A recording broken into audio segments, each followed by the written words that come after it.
Once again, I speak to you off the top of my head in what perhaps might be a slightly rambling manner. There is a lot of things in my head that I'm trying to get out. In this video I want to talk fairly broadly about politics, the political situation, and my view of it and my understanding of how this could work. Again, I'll just recap sort of where I'm at. Yesterday I made a video which was sort of like an introduction, I suppose, so you're probably better off watching that first if you haven't already, then come back and watch this one.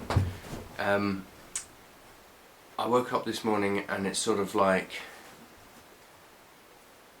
it's kind of like, oh my god, what have I done? Hang on a second, I've got a dog messing around. Sorry. Yeah. Woke up and was like, oh shit, what have I done? Made a video and put it online.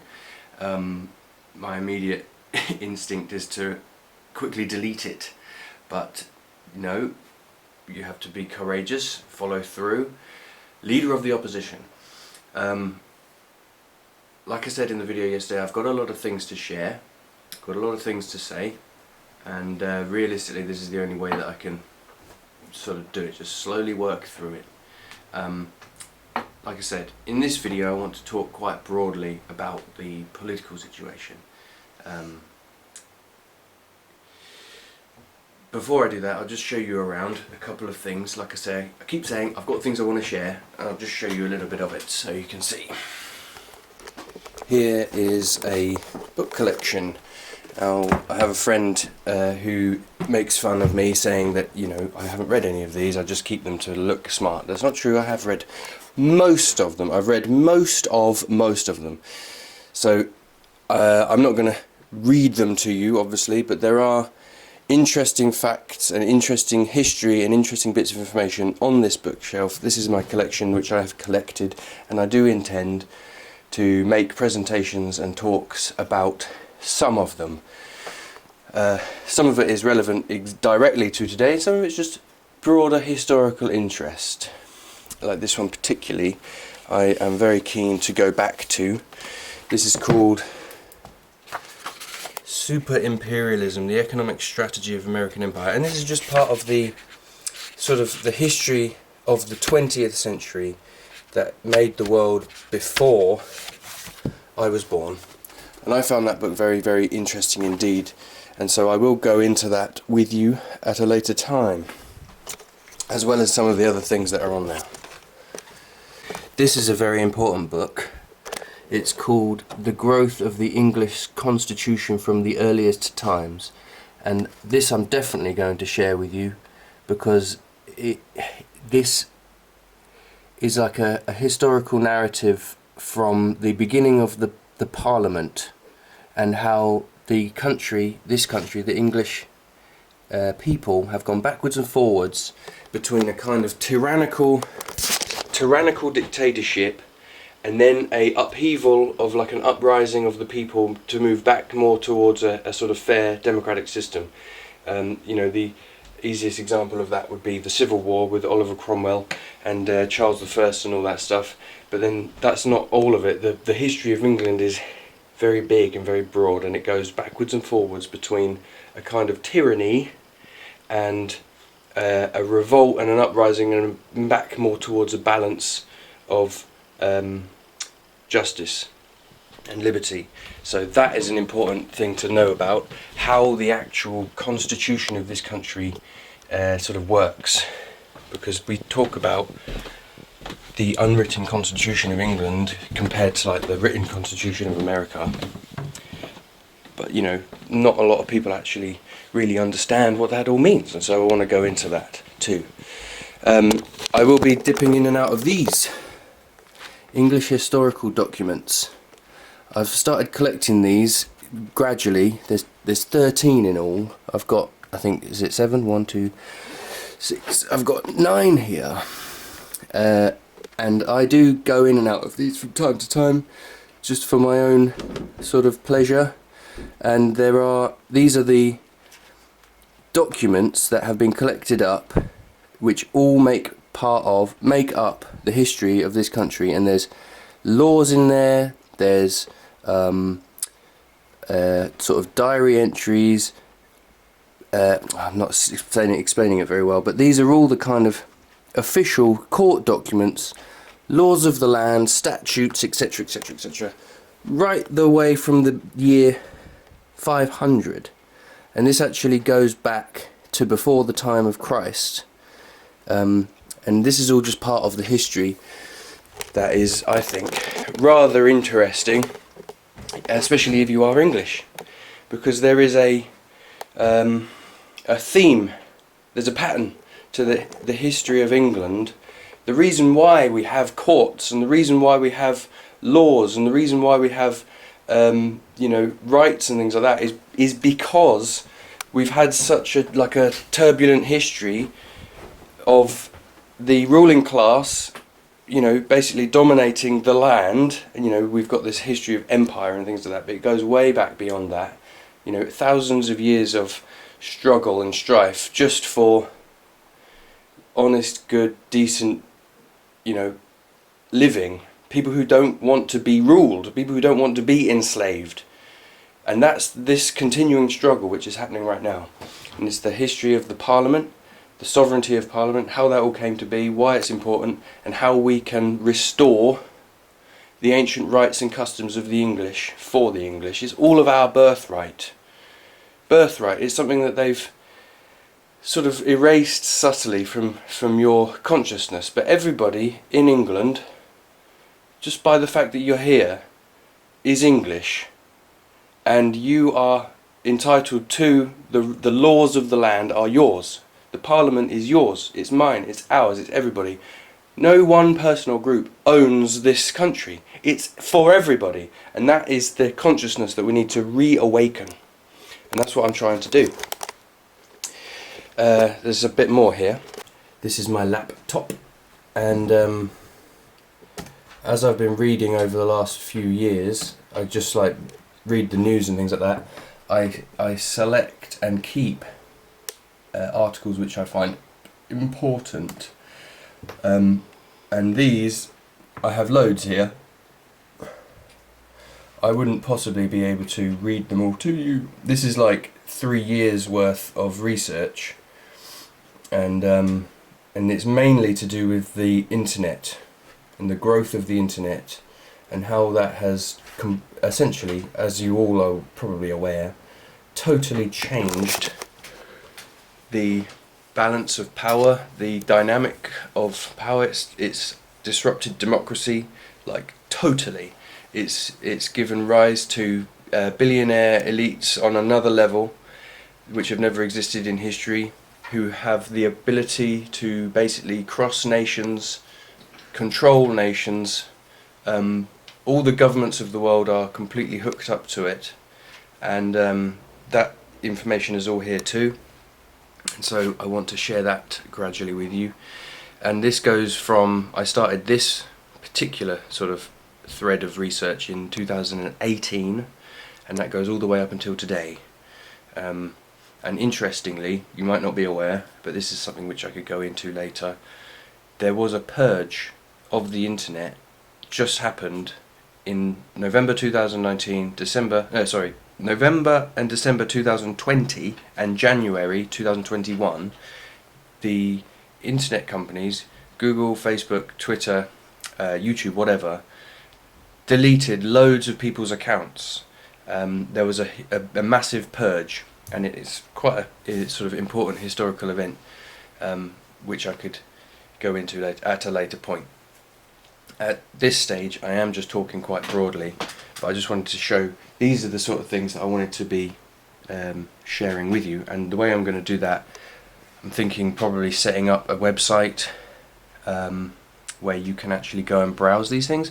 I have actually started it already, and I'll share that with you now. This is probably will change as I develop it and upgrade it. But if you type in your search bar BANGROMOS, Bangramos Studios.com, that's the name of my film company, which I started when I was 14.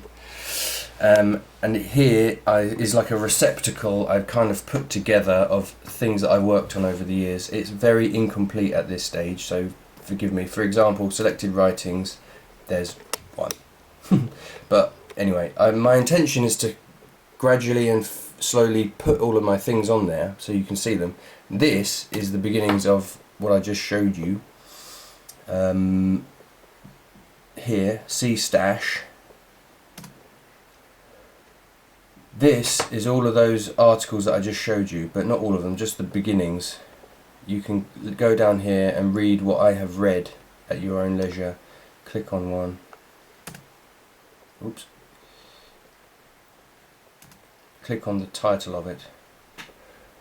No, there's the link is here in the underlined bit.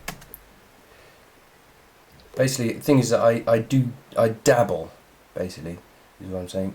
I have dabbled with web creation over the years, and so I suppose I'm going to carry on, and I'm going to keep adding to it and keep enhancing it. So this is going to be like my receptacle, I suppose. My vestibule, you know, my stash, my reservoir of research. And these are the things which I refer to, and I will gradually keep adding to it. So, now then, as I was saying, I wanted to talk a little bit about the way I see the situation. It's pretty fucked, if I'm being honest. The feelings and the state of mind that I was in when I woke up today, I was all over the place. I was angry, I was depressed, I was anxious, frustrated. You know, this news that's happening at the moment, they're passing this police powers bill at the moment through Parliament, which is essentially going to nullify public protest, which is something, as I was saying yesterday, it's not something that I ever particularly want to get involved with, because it's, I feel, pretty, you know, it doesn't do anything, doesn't go anywhere, but you know, there's arguments to be made about that. The fact is that it is a right to go out and express your disagreement and your dissatisfaction and your objection to the things that the Parliament and the government are actually doing. But this group have taken over the country.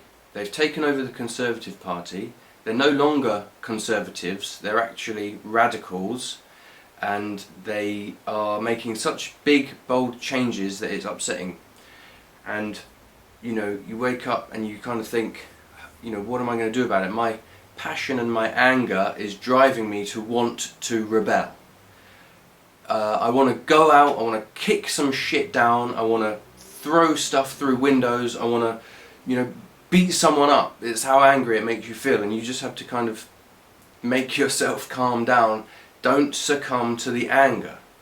Don't succumb to the violence, because that's a, you know, again, it's one of our inherent qualities as a human being. We have the ability to rage and go mad, but you can't in this situation, because they've made it so that if you do, you go to jail. I don't want to go to jail particularly. And the thing is that we need to figure out a new way to protest, which is actually effective, which is not against these laws. You know, going out onto the streets is one thing, massing together and chanting is one thing, but that only goes so far. And the fact is that the powers that be allow that to happen in order for it to, you know, not do anything. It's like a release valve. You got this pressure in the society, in the community, and you can go to a certain street at a certain time, between this time and this time, and shout your head off, and that's your protest done, because that's your democratic right. But the government ignore it, because that's, like I said, that's been going on my whole life. And but any time that ever did get big enough, all they would do is crack down on it hard. And I have supporting evidence for that too. This guy Boris Johnson went to Eton, and if you actually study Eton and look at the things, I found an interesting tidbit, which I don't have here at the moment, it's at my parents' house. But it was an example of one of the questions that Etonian school children get asked in an exam, and it was basically talking about the use of like water cannons or something like that for a public protest, or there was a public protest. This is an exam question, asking a child to answer this. So basically preparing children to become politicians when they get older. That's what Eton does. It's produced like 17 or 18 prime ministers or something like that. Anyway, one of the questions on their exam paper is, there is a public protest that gets out of hand, out of control, blah blah blah blah. You send in riot officers and some people die accidentally as a result of your handling of the protest. What would you write in the newspapers to justify the use of that force? Something like that. I'll find it and clarify it. But the point of the matter is that this Eton and all of these like very upper class privileged school elite children are prepared and groomed for power. And these are the people who are in charge. And outside of that equation, you've got this global, international, like sort of stream of billionaire people who invest all around the world. And the sort of the classic model is to invest money in a country which has got wealth available, like resources or what have you, and then they use their money to support like puppet prime ministers and puppet presidents, so that the government essentially runs that country on behalf of the rich international billionaire people. And that's the sort of structure that we're in and that we're dealing with. I'm kind of running off course here, but my belief, my understanding from all of this, you know, the way that history is that we're in the middle, down here on the ground. Our country is being sort of taken over and usurped and controlled by aliens, not green-skinned aliens. Aliens as in literally just people who live outside of the territory. So these investors and these billionaires and what have you don't even live here. And if you actually look into it, it's a shocking amount, a very startling and unhappy amount of property and businesses and industry is owned in this country by people who live in China, Saudi Arabia, America, Russia, whatever. But the fact is that most of the infrastructure and most of this country's you know, businesses and corporations and things like that are not even English. Hang on, baby. Come on, get away. He's eating one of my plants. I don't like it when he does that. Anyway, I'm sort of veering off course. Yeah. Yesterday's video was me introducing myself. This video I'm talking quite broadly about the bigger picture that I see. And I'm trying to say that the methods of protest are not working, are not going to work, ever, because they have been given to you by the elite that's controlling the world. Now, the only way that I can see anything ever changing is through the democratic system, and that means people standing up in elections and speaking. And now, I would never expect to win an election, but I have the right to go in and stand up in one. And if I ever got onto the podium and I let myself go loose, if I could let loose on the podium and say everything that is wrong, I think a lot of people would agree with what I say, and it would resonate with a lot of people, and that would rumble it up and shake things up. I would probably get assassinated if I ever became a genuine threat. They wouldn't even really need to assassinate me though, because like Jeremy Corbyn is a very good example. He was the last sort of true threat, and you could see that he ruffled a lot of feathers and he like upset a lot of people to such an extent where they genuinely thought they might lose power to a popular leader. And he was like, he represented a kind of popular uprising, grassroots uprising. He was from the backbenches. There are problems with the way he did things, clearly. I'm not going into all of that, but the point is that these what do we call them? The powers that be use any means necessary to eliminate their opponents. Back in the old days, they would shoot them, assassinate them, poison them or something like that. Nowadays, they don't really need to do that because they've got the media under control, so they can run smear campaigns, which is all lies and bullshit. This whole anti-Semitism thing about the Labour Party had no evidence, but they were running it constantly anyway, and it was all of these things are designed to gradually undermine their opposition. If that didn't work, they probably would have resorted to something else. Anyway, that's all beside the point. The only way that I can think this change might come about is that people start sharing their points of view, sharing their ideas, and you might find that there's a consensus and an agreement. And if that agreement is, we all very much object to Boris Johnson, Priti Patel, the rest of these guys, they're this small group, they're not conservatives, they're fascists, they're right-wing, they're making the country horrible, they're ruining people's lives, they're fucking things up. If that can all be said in such a way which is like coherent and concise, and people will be like, yeah, they're right. And like I said, I'm sort of rambling at the moment, but when I get my act together, I think I could put something together which is truly like undeniable, basically. Like a sort of dissertation or something. I'm not sure yet. And if this ever happened, if I ever did run or stand for an election or something, it would have to be as an independent, because it's the party system, the way that they do things. I'm just fundamentally against it all. And it's not that I'm against it morally, it's just that I'm incompatible with that system.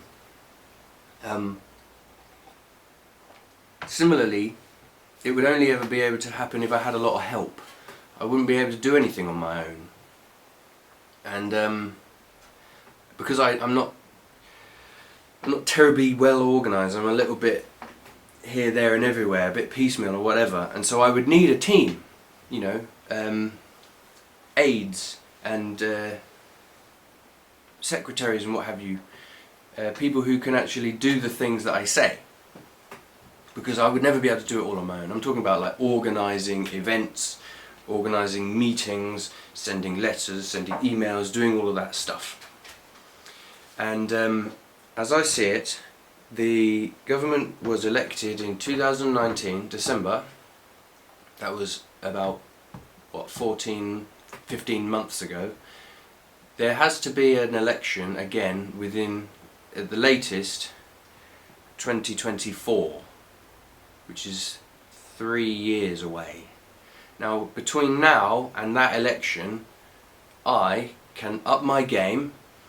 People who agree with me, who want to help me, can come together and we can basically start laying the groundwork for the next generation of political opposition. Because the Labour Party is, frankly, defunct as opposition, and I mean that in a respectful way. I'm not trying to criticise anybody, but they essentially put everything that they had into this Corbyn character, and he was unfortunately not good enough, and their whole package was compromised by things that were going on in the party. It was all fucking fractured and divided.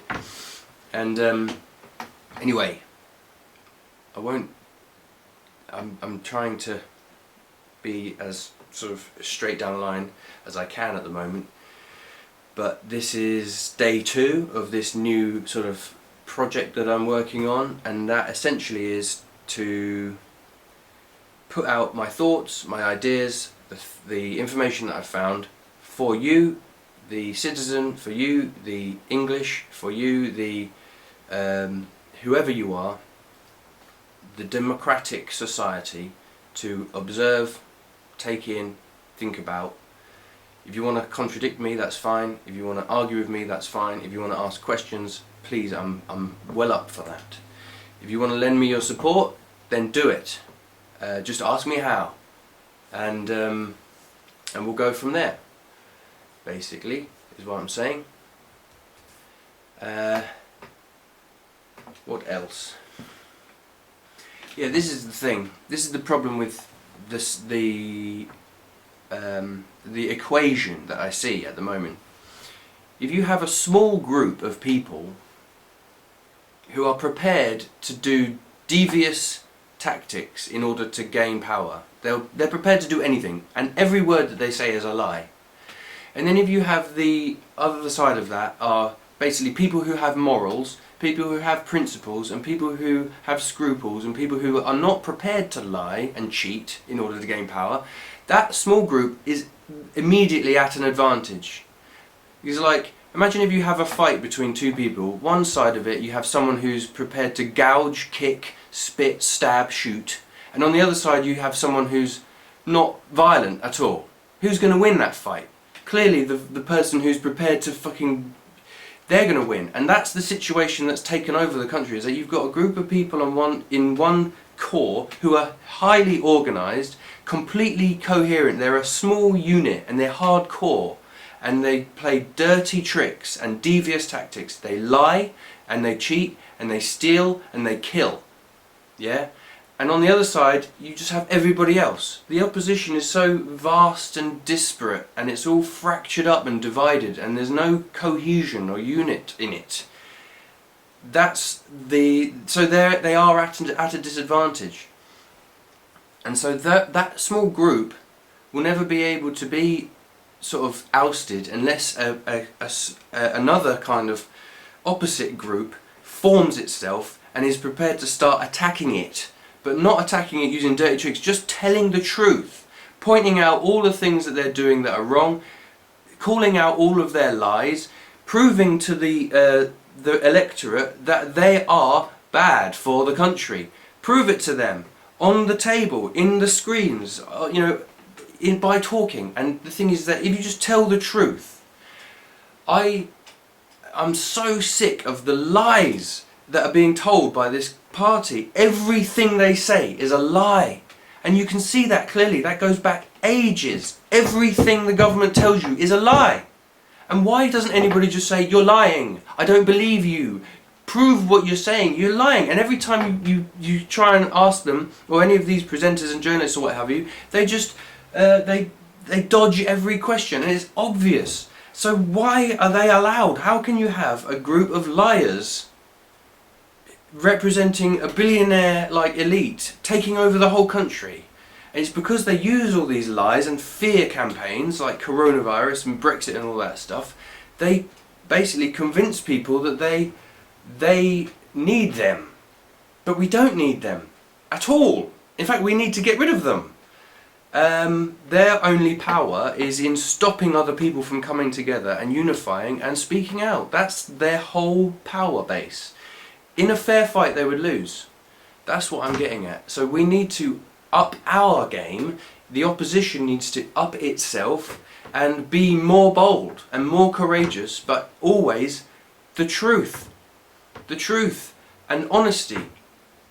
And we need to restore the ancient liberties that this country has, or used to have, or can have again. Will have again if we put it back. And this is what I was saying earlier on.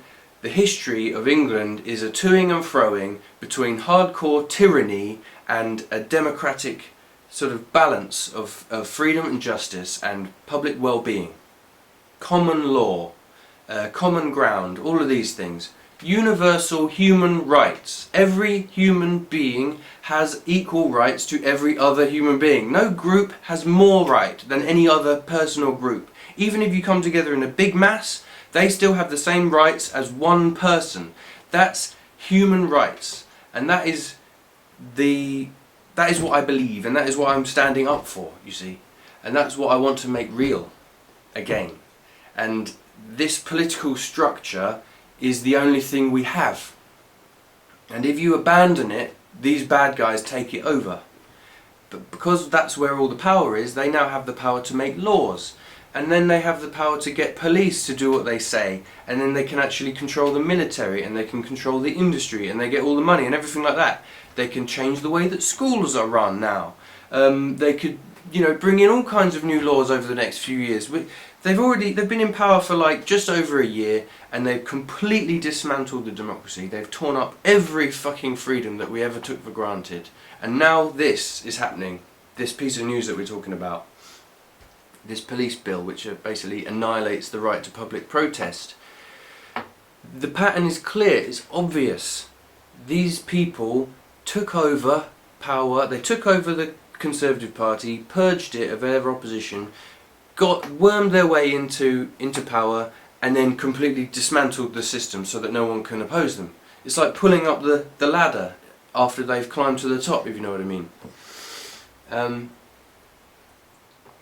Anywho, so from this point forward, I'm going to say what I'm doing is laying the groundwork, because it's going to take time, and all of this information that I was just showing you and on here, I'm going to have to gradually, slowly but surely, put it on there, right?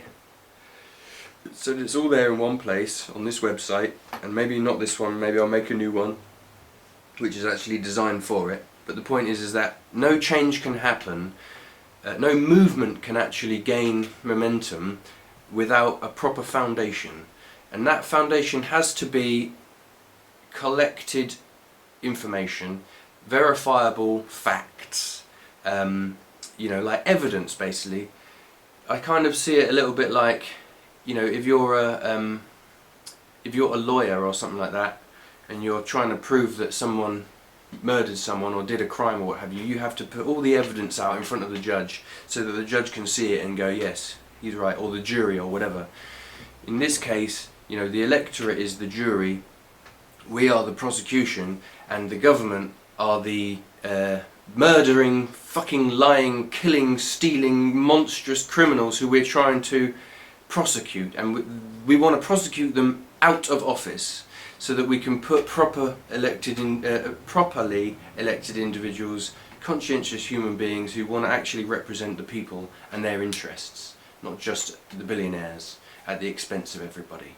And that's what this website, and that's what this channel, and that's what this project is all about. So thank you. I'm going to wrap this one up now and think about it.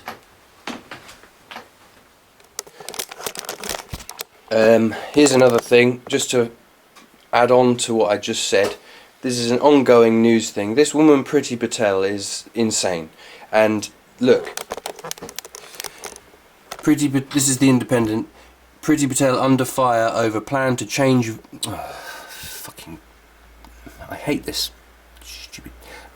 Plan to change voting system for London Mayor. You see? More changes. And these... changing of the voting system, they could actually do that with the government. They could make it so that during emergency powers, quotes, they can postpone indefinitely any general election. This has happened in other countries. Why can't it happen in this country? This is the textbook fascist method. You get into power and then you start changing the rules so that people cannot oppose you anymore. That is, a known about thing. This is not radical. This is not impossible to understand, okay? Understand what's happening. Keep your eye on what's happening. Watch this woman, Priti Patel, okay? She is a maniac, okay? And I think she needs to be stopped, frankly. Anyway, that was just something I wanted to add on to there because it seemed appropriate. I just finished that last bit and then... Anyway, I'm going now.